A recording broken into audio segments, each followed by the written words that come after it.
Con mister Pagano 5-0 secco del Bagaria sulla Camarat, prima della partita aveva parlato lei di forza, grinta e determinazione, oggi ce n'è stata e come? Sì, i ragazzi l'hanno approcciata nel modo corretto, non era una partita facile perché il Camarat veniva da 7 risultati utili consecutivi, una squadra in salute, 7 risultati utili consecutivi non si fanno per caso.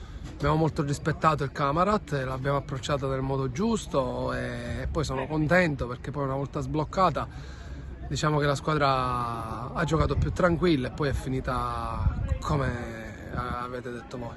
Le faccio una domanda su Morano, un ragazzo che oggi era in campo a titolare sostituendo Giorgio Stassi che era indisponibile, però oggi ha fatto una grande prestazione, doppietta. Che ragazzo è, anche perché ha vissuto un periodo complicato dopo l'infortunio, ma oggi è tornato alla grande. No, diciamo che Gabriele oggi ha fatto una grande partita.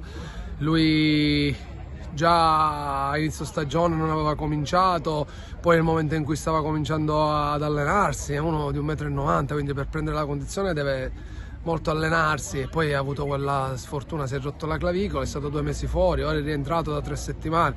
Nella mia idea non c'era quello di farlo giocare dopo sole 3 settimane di allenamento da quando ha ripreso, però vista la squalifica di Stassi era giusto che accorciava i tempi di recupero fisico, si è messo in campo, ha fatto una grande partita e quindi sono contento, abbiamo ritrovato Gabriele che ci può dare una grossa mano. Grazie mister Pagano.